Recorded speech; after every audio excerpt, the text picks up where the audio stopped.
Hello students, today I am going to teach you past indefinite tense. Okay, so सबसे पहले इसकी हम पहचान जान लेते हैं। इसकी past indefinite tense। पहचान क्या होती है इसकी? पहचान है इसकी जो सेंटेंस रहता है उसके लास्ट में क्या आएगा? किया था, चले गए थे, इस तरीके से लास्ट में इसके सेंटेंस के आएगा, या उसने खाना खा लिया। ठीक है, इस तरीके से आएगा। तो अफर्मेटिव का जो रूल है, सबसे पहले अफर्मेटिव सेंटेंस का रूल नंबर फर्स्ट है, सबसे पहले आएगा सब्जेक्ट, फिर उसके बाद में क्या आएगा? वर्ब की सेकंड फॉर्म आएगी इसमें। ठीक है, प्लस ऑब्जेक्ट, ये आएगा। एग्जाम्पल ले लेते हैं, जैसे कि एग्जाम्पल नंबर 1 ले रहा हूं मैं यहाँ पर। वे दिल्ली गए थे, सपोज पर मैंने सेंटेंस ले लिया है, वे दिल्ली गए थे, ये सेंटेंस ले लिया है मैंने। तो सबसे पहले हम किसकी इंग्लिश लगाएंगे? वे की। अब देखो लास्ट में क्या आएगा? गए थे। या ऐसे भी हो सकता है वे दिल्ली गए, उन्होंने खाना खा लिया। ठीक है, ऐसे भी हो सकता है। तो यहाँ पे क्या है? वे दिल्ली गए थे, तो लास्ट में आगे गए थे। तो इससे हमने पहचान लिया कि ये कौन सा सेंटेंस है? Past indefinite tense. इसको सिंपल पास्ट भी बोलते हैं, सिंपल पास्ट भी बोलते हैं इसको। तो वे दिल्ली गए थे, तो सबसे पहले इसकी वे की इंग्लिश लगेगा। क्या बोलते हैं? वे की इंग्लिश होती है दे होती है, तो दे। ठीक है, अब हम इसकी वर्ब लगाएंगे। वर्ब क्या है इसमें? गए थे। अब जाने की इंग्लिश होती है हमारे पास गो, लेकिन गो की सेकंड फॉर्म जो होती है वो होती है वेंट। तो दे वेंट टू दिल्ली। ठीक है, इस तरीके से हम इसको बना लेंगे। एग्जाम्पल 2 ले लेता हूं मैं यहाँ पर। हमने खाना खाया था, हमने खाना खाया था, हमने खाना खाया था। तो ये सेंटेंस लेते हैं। सबसे पहले जो सब्जेक्ट है इसमें हमने इंग्लिश क्या होती है? वी। खाया था इंग्लिश क्या होती है? खाने की इंग्लिश होती है ईट, EAT ईट। लेकिन यहाँ पे क्योंकि आगे खाया था, तो खाया था इंग्लिश क्या होती है हमारे पास? Eight, we eight. खाने की क्या होती है? Food, we ate the food. ठीक है, तो इस तरीके से इसका अफर्मेटिव सेंटेंस रहता है।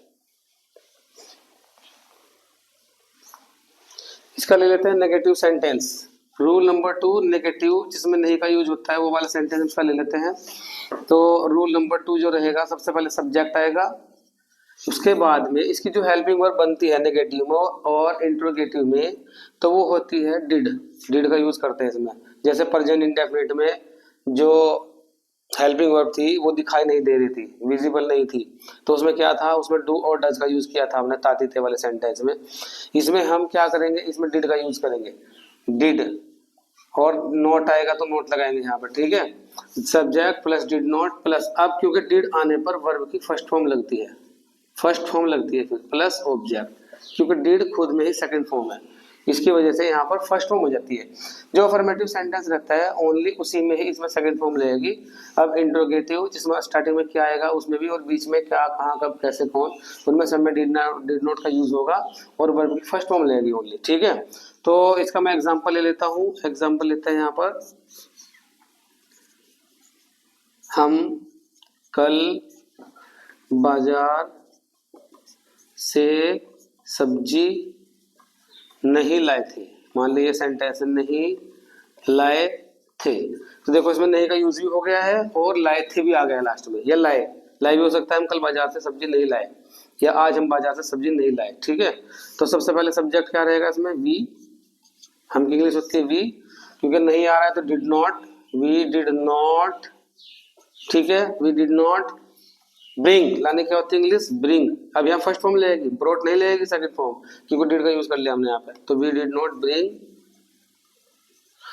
नॉट ब्रिंग वेजिटेबल बाजार से, we did not bring vegetable from the market. ऐसे हम इसका नेगेटिव का यूज करेंगे। यदि सेंटेंस के स्टार्टिंग में क्या होता है, क्या आता है, तो इंग्लिश मैंने पहले ही बताया, कभी वोट नहीं लगाते हैं इंग्लिश। हेल्पिंग वर्ब स्टार्टिंग में आ जाती है। ये हेल्पिंग वर्ब सिर्फ ओनली स्टार्टिंग में यहाँ पे आ जाएगी। ठीक है, तो डिड सबसे पहले लगाएंगे, फिर सब्जेक्ट लगाएंगे, नोट हो तो नोट लगाएंगे, वर्ब के फर्स्ट फॉर्म प्लस ऑब्जेक्ट, ऐसे लगाएंगे। एग्जाम्पल ले लेता हूँ मैं यहाँ पर। ठीक है, एग्जाम्पल लेते, क्या लड़की, क्या लड़की ने खाना बना लिया था। ये सेंटेंस ले लिया मैंने, क्या लड़की ने खाना बना लिया था। तो जैसे कि मैंने बताया आपको, लिया था आ रहा है, तो अब इसका हमें पता चल गया कि डिड का यूज करेंगे हम इसमें। तो वो स्टार्टिंग में लगेगा, क्योंकि क्या स्टार्टिंग में आ रहा है। तो डिड द गर्ल, ठीक है, यहाँ पर सब्जेक्ट लग गया। क्या होती है बनन इंग्लिश? कुक होती है। कुक नहीं लगेगी, ओनली कुक लगेगी, क्योंकि डिड यहाँ पर लग गया है। Did the girl cook the food. Okay, question mark. इस तरीके से हम इसको सेंटेंस को बना लेते हैं। इसके स्टार्टिंग में क्या आता है। अब यहाँ पर जो इंट्रोगेटिव सेंटेंस है, रूल नंबर 4, ये सबसे पहले क्या आएगा इसमें? अगर ये सेंटेंस के बीच में यदि सेंटेंस के बीच में क्या, कहाँ, कैसे, कौन, ये सब आ जाते हैं, कितने, ये सब आते हैं, तो इनकी इंग्लिश हमेशा स्टार्टिंग में ही लगती है। ठीक है, तो इसको मैं WS से लिखता हूँ।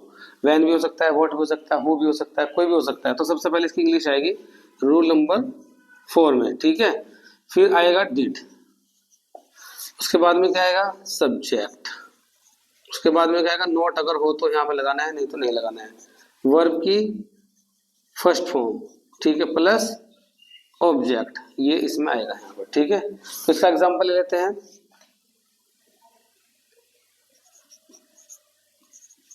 मोहन कल मैदान में कब गया था, या कब गया, या कब गया था। ये सेंटेंस मैंने यहाँ पर ले लिया। ठीक है, मोहन कल मैदान में कब गया था। तो सबसे पहले किसकी इंग्लिश लगेगी यहाँ पर? कब की इंग्लिश लगेगी। सबसे पहले हमें कब की इंग्लिश लगानी है। कब को इंग्लिश में बोलते हैं? वैन। तो यहाँ पर वैन लगा देंगे इसकी जगह यहाँ पर। ठीक है, फिर डिड का यूज करेंगे, वैन डिड। सब्जेक्ट क्या है यहाँ पर? Mohan, van did Mohan. ठीक है, नोटिस में है नहीं, अगर लगाना चाहो तो लगा सकते हैं। ठीक है, वैन डिड मोहन, अगर ऐसे लगाते हैं मोहन कल मैदान में कब नहीं गया था, तो यहाँ पर फिर नोट का यूज होता है यहाँ पर। अभी वैन डिड मोहन, ठीक है, जाने क्या होती है? गो, तो यहाँ पे गो लगेगी, फर्स्ट फॉर्म लगेगी। फर्स्ट फॉर्म पहले मैंने मेंशन कर दिया यहाँ पर। When did Mohan go to field, to field लगा सकते हैं, इन द फील्ड लगा सकते हैं। ठीक है, टू फील्ड, कल की क्या होगी यहाँ पर? यस्टरडे। पास्ट में कल की इंग्लिश यस्टरडे के लगाते हैं। ठीक है, यहाँ पे क्वेश्चन मार्क लग जाएगा। रूल नंबर सॉरी एग्जाम्पल ले लेता हूँ, एक और एग्जाम्पल दिखा देता हूँ मैं आपको। ठीक है, उन्होंने बाग से फल कैसे तोड़े थे, कैसे तोड़े थे। हमने यहाँ पर ले लिया यहाँ पे। ठीक है, ये हमने ले लिया यहाँ पर। सबसे पहले किसकी इंग्लिश लगेगी यहाँ पर? कैसे की इंग्लिश लगेगी। कैसे की इंग्लिश क्या होती है? हाउ। ठीक है, तोड़े थे आया तो इसलिए डिड का यूज करेंगे, हाउ डिड। इसके बाद में क्या आएगा? सब्जेक्ट। सब्जेक्ट क्या है? उन्होंने इंग्लिश क्या होती है? दे। हाउ डिड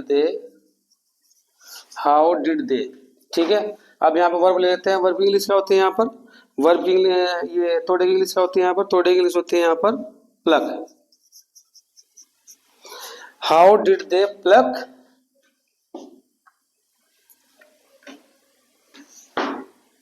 फल, ये सॉरी फल है यहाँ पर। ठीक है, how did they pluck the fruits from the garden,